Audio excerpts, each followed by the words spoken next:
performance management different than traditional management? That's one of the questions that the Commission really wanted us to answer when we did this performance management framework, because of what I said before, everybody manages performance one way or another. Well, performance management, you manage intentionally. It's much more intentional.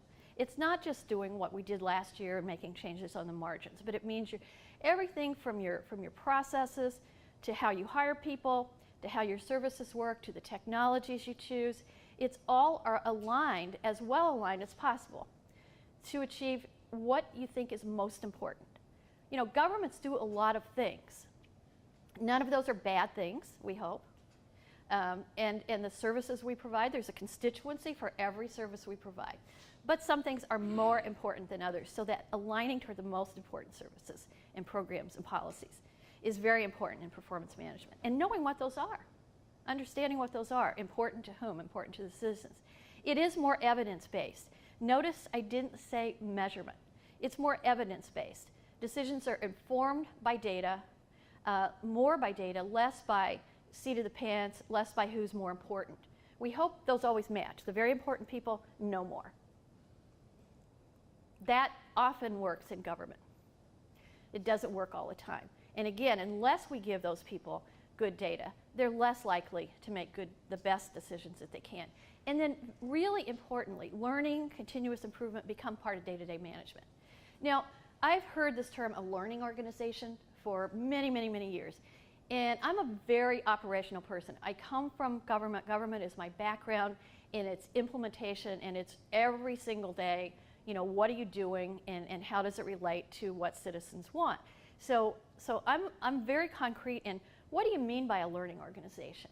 That's a very highfalutin term. What do you mean? Well, performance management actually helps us do that. And what it means is understanding what works, understanding what's effective, and doing more of it. Understanding what doesn't work, what is less effective, and doing less of that, or stop doing it at all. And performance management helps us to do that. It may not be having the ideal performance measurement process, but being able to look and see what other governments are doing, look at our history, see what's worked for us. But to do that, you really do need data. You do need measurement. Finally, and I think most importantly, it's more strategic. It starts with what's important to the public. What are the major issues we're struggling with? And then asking how does our services, our structure, our spending, how are we aligning what we do with those big issues? So you got to understand the big issues first, right? And then you got to look and say, are we well aligned? Are we aiming in the right direction? This is really a big departure, if you think about it, from assuming every year that the current services we do are going to continue with just changes on the margins.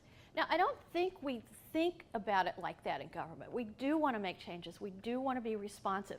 But our systems don't allow us to do that. Traditional budgeting makes it very hard to do that, and we have to do workarounds.